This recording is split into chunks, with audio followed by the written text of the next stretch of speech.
Students of CBSE board, बच्चों exam के regarding कुछ खास बातें मैं बताना चाहूंगी फिजिक्स के जो क्लास 12th के बच्चे थे उनके रिगार्डिंग, क्योंकि मोस्ट ऑफ द कमेंट्स जो होते हैं वो क्लास 12th के बच्चे करते हैं अबाउट फिजिक्स का एग्जाम कैसा हुआ, तो उस हिसाब से मार्क्स कैसे मिलेंगे। बच्चों ने हालांकि केमिस्ट्री का भी एग्जाम दिया, मैथ्स का भी दिया। Comparatively maths was quite easy. हाँ, कुछ सेट थोड़े से डिफिकल्ट लगे बच्चों को, बट मैथ्स में फिर भी बच्चों को राहत मिली, जस्ट लाइक केमिस्ट्री। तो बच्चों मॉडरेशन पॉलिसी आपके फिजिक्स में जरूर लगेगी, केमिस्ट्री वगैरह में चांसेस नहीं है उतने लगने के, क्योंकि इतनी कोई डिस्पैरिटी वाली इशू नहीं थी या मैथ्स में। लेकिन जो फिजिक्स का पेपर था that was found to be really difficult, और सीबीएसई ने ये पॉलिसी इसीलिए बनाई है कि it will compensate the candidates for difficulties experienced in solving the question, है ना। ये सीबीएसई की ही पॉलिसी आप देख सकते हो। और दूसरी बात की नॉन यूनिफॉर्म सेट्स थे, इसकी जितनी पॉलिसी है सारी पॉलिसी को फुलफिल करता है आपका फिजिक्स का पेपर। यूनिफॉर्मिटी नहीं थी, कुछ क्वेश्चन थे वो सिलेबस से बाहर भी थे।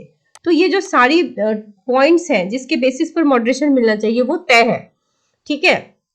और पासिंग परसेंटेज बेटा 12th का अगर देखा जाए लास्ट 5 इयर्स का ले लो तो 2019 में 83.4 था, उससे अच्छा खासा बढ़ गया 2020 में 94.39 हो गया। This was the Covid year, तो इसको तो हम काउंट नहीं करते, इसमें लगभग 100% रिजल्ट था।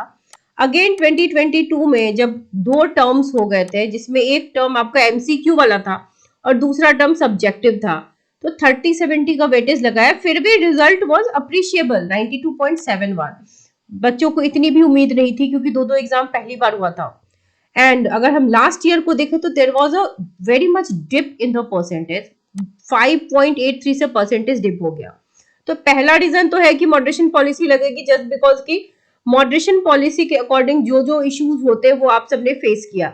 और ये नहीं समझो कि सीबीएसई को ये पता नहीं है, क्योंकि हर दिन की इंफॉर्मेशन सीबीएसई को जाती है एग्जामिनेशन सेंटर में। What are the problems faced by you, that feedback is given by the invigilator of every school and it is a mandate. तो सीबीएसई इज वेल अवेयर कि केमिस्ट्री और maths में नहीं लगेगी मॉडरेशन, बट फिजिक्स में 100% लगेगी moderation, ठीक है। परसेंटेज जो बेटा यहाँ पे डिप हुआ है उसको भी सीबीएसई को रिकवर करना है।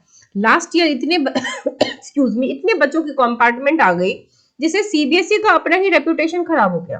तो सीबीएसई ने स्ट्रेटेजीज तो देखो बनाई है जिसके तहत उल्टा क्वेश्चन मुश्किल ही हो गया आपका इस बार और ज्यादा। सो इस 5.83 परसेंटेज का जो मेजर डिप है, इतना बड़ा डिप कभी हुआ नहीं सीबीएसई के परसेंटेज में, स्पेशली क्लास 12th में। 10th में तो इतना डिप होता भी नहीं है, 10th का result is much better than 12th। तो इन सब चीजों को देखते हुए बेटा देखो, ये न्यूज भी लास्ट ईयर मीडिया में काफी ज्यादा चली थी कि इतना परसेंटेज डिप हुआ है। तो सीबीएसई के हिसाब से आपको मॉडरेशन पॉलिसी पक्की बात है कि मिलेगी, मार्क्स अच्छे से मिलेंगे, so do not bother. Grace marks भी लगेगा, 5 से 10 नंबर तक ग्रेस मार्क्स मिल जाते हैं बच्चों को ऐसे सब्जेक्ट्स में। लेकिन उसके लिए थोड़ी सी क्राइटेरिया ये है बेटा कि आप अटेम्प्ट लेके आओगे, है ना। अटेम्प्ट लोगे तो थोड़े से मार्क्स मिलते हैं। अटेम्प्ट सही है गलत है कम से कम थोड़ा बहुत भी रेलेवेंट होता है तो टीचर उसके बेसिस पर आपको नंबर दे देते हैं। कुछ क्वेश्चन में आपने थोड़े बहुत स्टेप्स लिखे होंगे, वहां पर भी टीचर आपको नंबर देगा।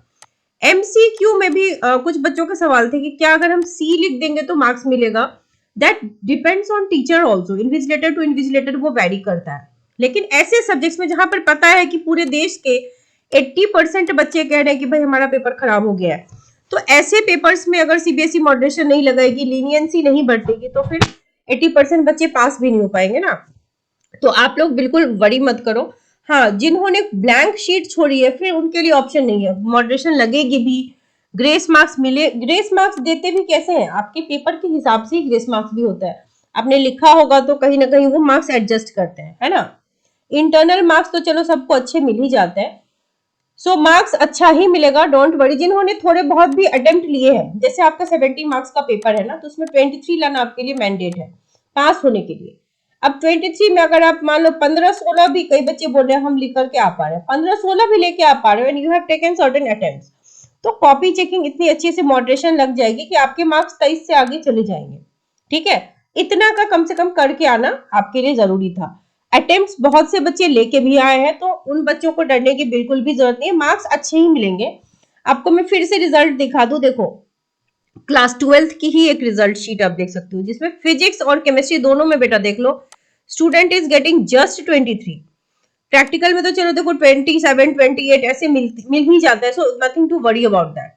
स्टूडेंट पास भी है और देखो थ्योरी में जस्ट पास है दोनों सब्जेक्ट में, तो ऐसा तो हो ही नहीं सकता कि इस बच्चे ने जस्ट 23 नंबर का लिखा होगा। तो ये श्योर सी बात है कि टीचर्स ट्राई हार्ड कि आपको कहीं से भी उनको मौका मिले और वो आपको नंबर दे दे, ठीक है। एमसीक्यू में सी लिख देने से फायदा ये होता है कि टीचर के मूड पे है, अगर वो चाहे तो उसको ए बी डी कुछ भी बना के आपको पास कर सकते हैं। That is the most convenient method. मान लो एक आंसर आपने सी लिखा लेकिन वो ए है, ए बना दिया और आपको 1 मार्क्स दे दिया। It is quite easy for them also, क्योंकि यहाँ पर एक अच्छा काम हो रहा है, एक बच्चे को पास करने की कोशिश की जा रही है ताकि वो प्रमोट होकर अगले क्लास में जाए। ये गलत है, ये नहीं कह रही हूँ कि सही चीज है, सीबीएसई ने ऐसा रूल बनाया है, ये रूल नहीं बनाया, बट टीचर्स ऐसा कर देते हैं, ठीक है। लेकिन अटेम्प्ट का तो रूल है, स्टेप मार्क्स का रूल है, आप स्टेप लिखोगे तो आपको नंबर मिलेंगे। आपके कुछ क्वेश्चन देख लूं, क्या आप 21 मार्क नंबर के बना के आए हो तो बेटा आप 100% पास हो जाओगे। 21 और 23 में कितने का मार्जिन है, 2 नंबर तो टीचर आपको कहीं से भी दे देगा उठा के, है ना। लास्ट ईयर भी बहुत फेल थे, इस साल भी होंगे। ये लोग कॉम्पिटेंसी बेस्ड के नाम पे बहुत मुश्किल कर रहे हैं। हाँ ये तो है, सीबीएसई का कहना है कि वो डे टू डे एक्टिविटीज से क्वेश्चंस उठाएंगे, तो फॉर दैट स्टूडेंट्स के अंदर उतना कॉन्सेप्ट भी होना चाहिए। जहां तक मैं देख पाती हूँ, जिन बच्चों को मैं पढ़ाती हूँ, मुझे ऐसा लगता है कि मोस्ट ऑफ द स्कूल्स में बच्चों को बहुत ही क्लियर कॉन्सेप्ट दिया ही नहीं जाता है। चैप्टर फिनिश हो जाती है अकॉर्डिंग टू द सिलेबस, लेकिन एनसीईआरटी की जो इन डेप्थ अंडरस्टैंडिंग होती है बच्चों को स्कूल से बिल्कुल भी नहीं मिलता। स्कूल में बस खाना पूर्ति ज्यादातर स्कूल्स में की जाती है, कुछ स्कूल्स में कराते भी होंगे, but most of the schools के बच्चे यही कहते हैं कि स्कूल में बस ऊपर ऊपर से पढ़ाया जाता है, they don't get the concept. और कॉम्पिटेंसी बेस्ड क्वेश्चंस को करने के लिए कॉन्सेप्ट की क्लैरिटी की बहुत ज्यादा जरूरत होती है। तो इस वजह से बच्चे कोचिंग को जाते हैं, ट्यूशन को जाते हैं, ताकि वहां पर वो फिर से समझ सके। एंड इन दैट प्रोसेस बच्चों के पास एक्चुअली टाइम नहीं होता कि वो सेल्फ स्टडी ढंग से कर सके। ये एक बड़ी प्रॉब्लम है। कॉम्पिटेंसी बेस्ड क्वेश्चन सीबीएसई बताती है कि बच्चों का एप्लीकेशन, मतलब इस तरह की चीजों से आपका दिमाग खुलेगा, लेकिन सारे बच्चों का नहीं खुल सकता। तो जो क्वेश्चन पेपर होता है वो इस तरीके से बनाना चाहिए कि कम से कम 50% क्वेश्चन बहुत ही डायरेक्ट हो, जो एनसीईआरटी से हो। अब 10-20% जो है क्वेश्चन थोड़े से मुश्किल लगा दो, जो कि हर बच्चा ना कर पाए, लेकिन 50% एटलीस्ट करने दो बच्चों को। क्योंकि हर बच्चे का फिजिक्स, हर बच्चे का मैथ्स, हर बच्चे की केमिस्ट्री एक जैसी नहीं होती, इजंट इट। और कई बच्चों को जेई की भी प्रॉब्लम सता रही है, जिनका 75% क्राइटेरिया फिजिक्स की वजह से मीट नहीं हो पा रहा। कई बच्चे ऐसे भी हैं जिनका जेई का मेंस क्लियर हो गया, लेकिन अब वो फिजिक्स में डर लग रहा है कि कहीं लटक ना जाए। तो फर्स्ट ऑफ ऑल बेटा, आपका अगर जेई क्लियर हो गया, या आपको जेई मान लो कि फर्स्ट वाला क्लियर नहीं हो, बट आपके चांसेस बनने की सेशन 2 आप क्लियर कर लोगे, तो इन दैट केस तो देखो ऐसा है कि आपके मार्क्स अगर मान लो कि 75% से कम आ रहे हैं ओवरऑल, तो जैसे ही आपका रिजल्ट आएगा ना, उसके 1 महीने बाद आपका इंप्रूवमेंट एग्जाम होगा, तो एक सब्जेक्ट का आप इंप्रूवमेंट एग्जाम लगा देना वहां पे, तो उससे आप बढ़ सकते हो। लेकिन पहले रिजल्ट आने दो, क्या पता आपका वो क्राइटेरिया मीट हो जाए। बहुत से बच्चों का मीट हो जाएगा, बिकॉज कॉपी चेकिंग में लीनियंसी भी बढ़ती जा रही है, स्टेप्स मार्क्स भी दिए जा रहे हैं, अटेम्प्ट के नंबर भी मिल रहे हैं, एंड चांसेस बनते हैं कि ऐसे ही सिचुएशन में ग्रेस मार्क्स दिए जाते हैं।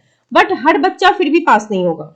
There will be certain number of student जिनका कंपार्टमेंट आएगा, तो 1 मंथ के बाद कंपार्टमेंट का एग्जाम होगा, वो दे करके, या फिर अगर आप पास भी है, परसेंटेज अप कराना चाहते हैं, तो इंप्रूवमेंट एग्जाम दे करके आप वहां पर अपने परसेंटेज को अप कर सकते हैं। तो चांसेस अभी भी बहुत है, तो डरने और चिंता करने की जरूरत नहीं है।